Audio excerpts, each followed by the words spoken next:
Good afternoon, everybody. I'm Jason Pack, FBI Special Agent, Public Affairs Officer for the group here in Nashville, the team working it. Today I want to introduce those who will be speaking at the press conference. First off will be United States Attorney Don Cochran. He'll be followed by Metro Nashville Police Chief John Drake. He'll then be followed by FBI Special Agent in Charge Doug Korneski, and then Mickey French, the Special Agent in charge of the the Bureau of Alcohol, Tobacco, and Firearms, will also speak. Also joining us is Colonel Matt Perry with the Tennessee Highway Patrol.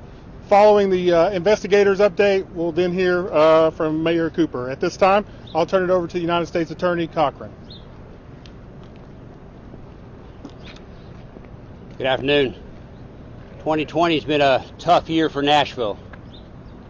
Started back in March with the devastating tornado to our neighborhoods.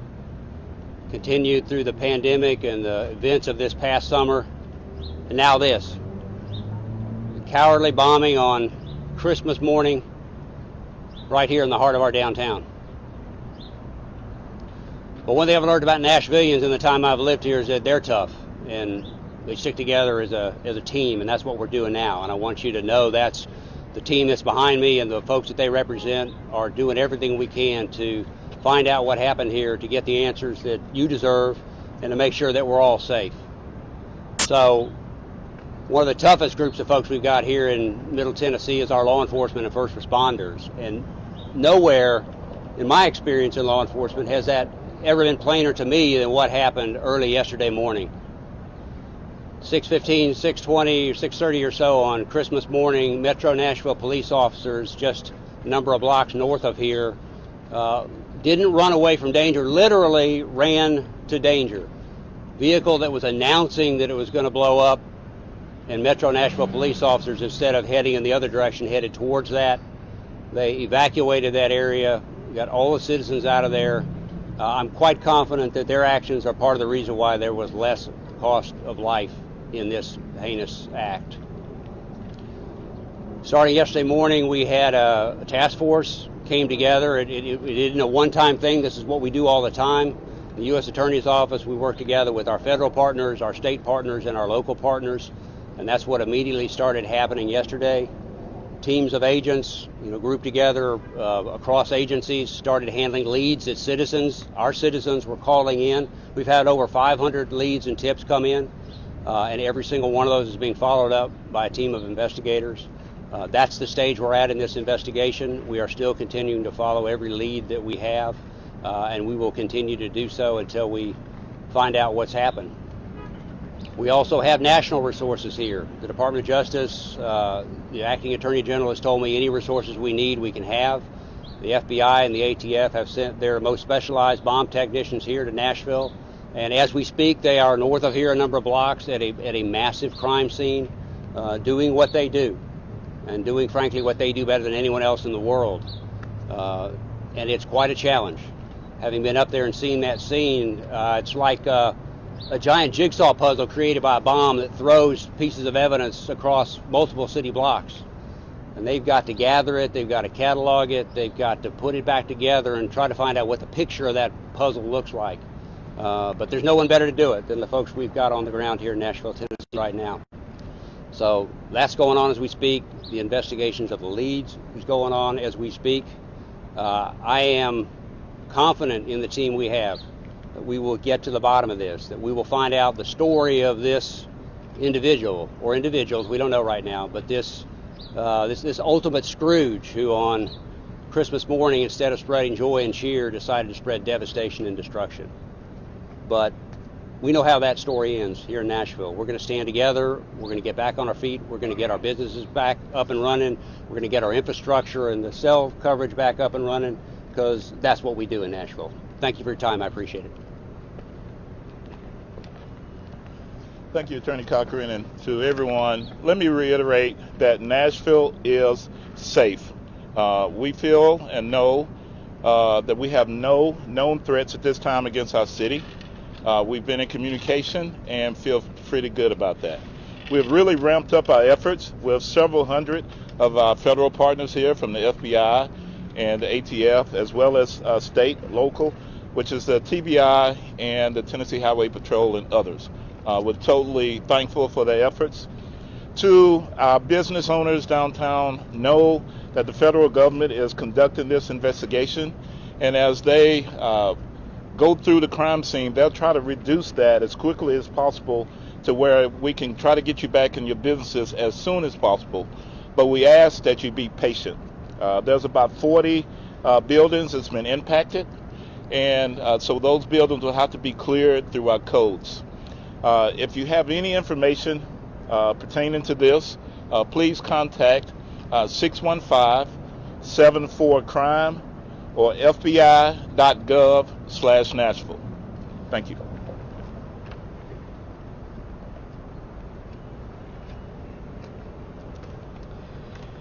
Good afternoon. My name is Doug Korneski, and I'm the Special Agent in charge of the Memphis Field Office, which covers Nashville. The FBI, the ATF, Metro Nashville Police Department officers, and Tennessee Highway Patrol, and other federal and state partners are working around the clock to make sure Nashville continues to be a safe place to live and work. During the past 24 hours, our joint investigative team fielded nearly 500 tips from those in and around the Nashville metro area. We deeply appreciate the ongoing support and cooperation from the community and wish for it to continue. The first thing I want to reiterate that Chief Drake indicated is that we have no indication of additional explosive threats. No other explosive devices were discovered during the area during our secondary sweep yesterday. We've also increased our footprint to work as quickly but thoroughly as possible. There are approximately 250 FBI agents, analysts, and professional staff from at least 8 surrounding field offices and FBI headquarters. They're working shoulder to shoulder with our partners. Our team is addressing this case on several fronts. First, our investigative team is turning over every stone to make sure we know as many details as possible to answer the question of who is responsible for this, and also to understand why did they do this. This includes assistance currently from our behavioral analysis unit back at Quantico. Secondly, our evidence response teams are committed to documenting and collecting all of the evidence to support the facts learned by the investigative team. We know this affects local businesses and are committed to processing the scene in a timely but thorough way.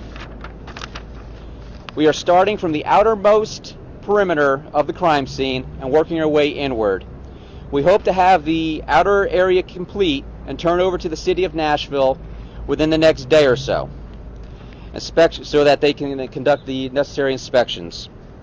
Again, I want to thank the citizens of Nashville for their trust in the FBI and our federal and state and local partners, and also for the cooperation of all of our partners who stand here today with me. Thank you. Good afternoon. My name is Mickey French. I'm the Special Agent in charge for the Nashville Field Division. ATF has numerous personnel here on the ground working seamlessly with all the agencies represented. Specifically, we have the National Response Team. ATF's National Response Team is the only accredited forensic investigative team in the country. They're outstanding at what they do.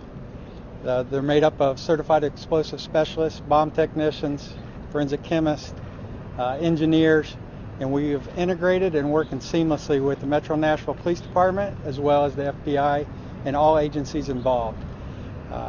Just to reiterate what everybody has said before me, we've had over 500 leads and tips, and our job as a law enforcement agency is to make sure that this community is safe. And we are making sure that we're following through with each and every one of these tips and leads seamlessly, integrated, with no effort at all, and no impact, hopefully keeping the community safe. Thank you. All right. At this time, we can answer a few questions, mindful that we can't really get into too much details of the investigation. We know you have questions and information, but we'll attempt to take a few at this time.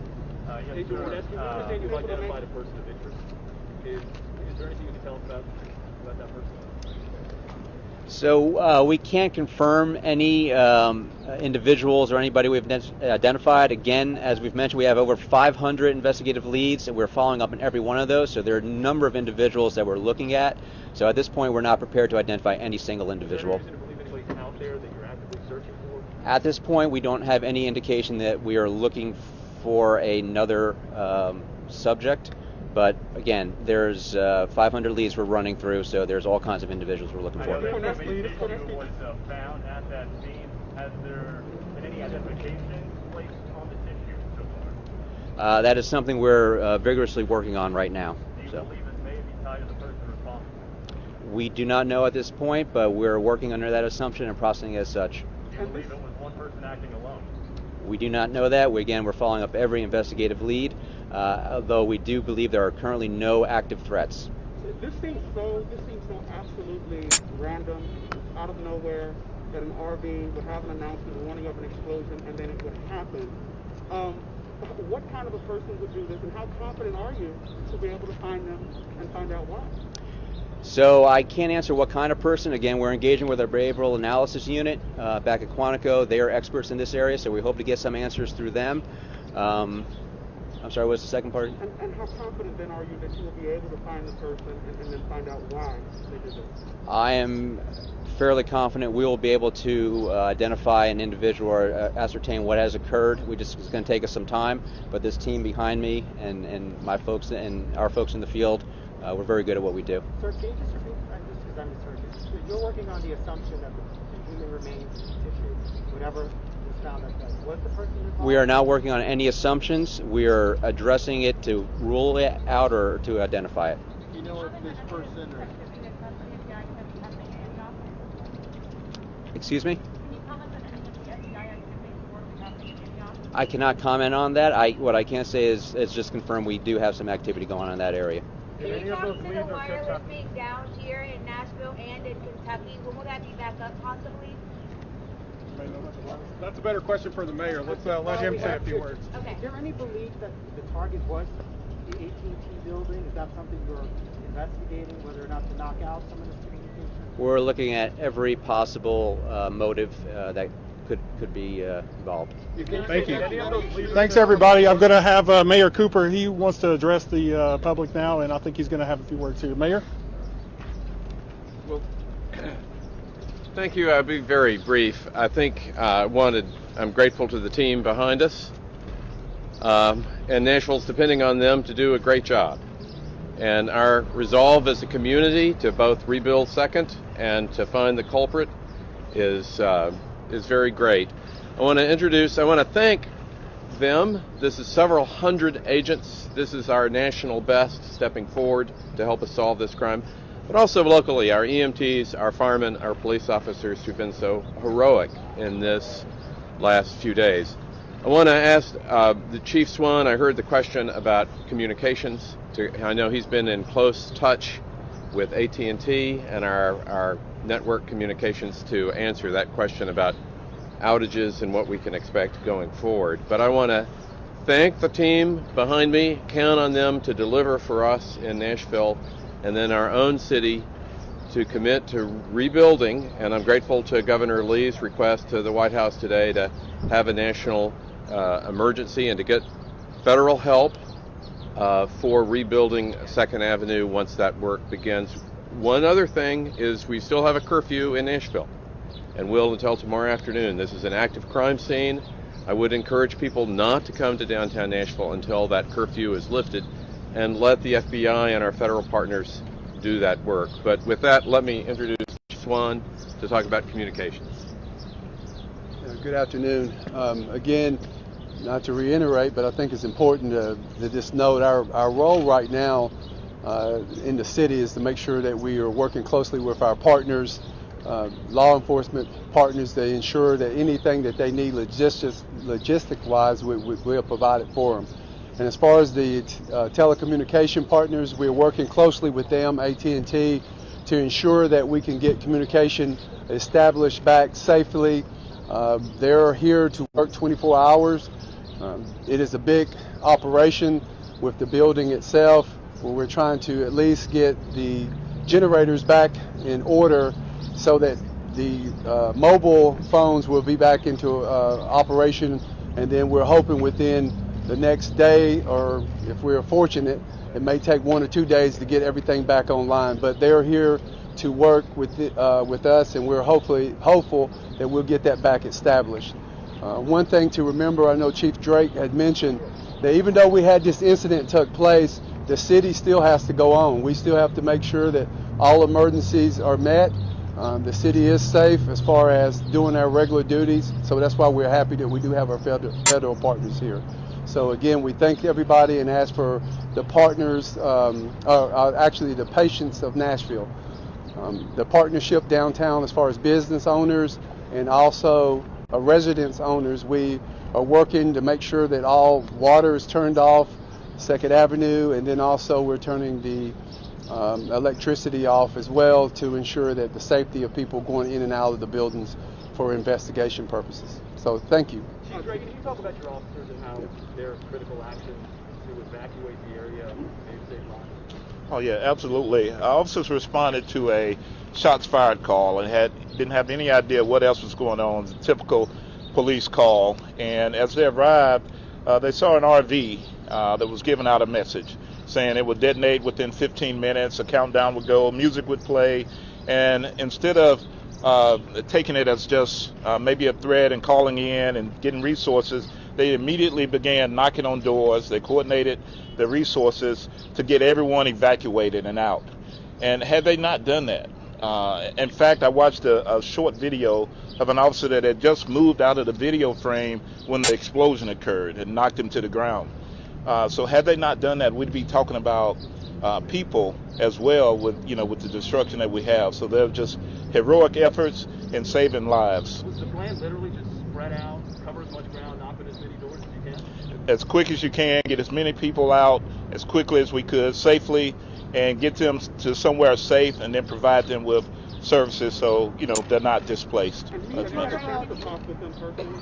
I didn't hear you. Have you had a chance to talk with your officers personally? I have. I talked to each one of those at the scene, thanked them for their efforts, and they were really didn't want the thanks. They just felt that was their job and it was their honor to be able to serve our city. What was that moment like for you, knowing the fact that they put themselves in harm's way in service of this city?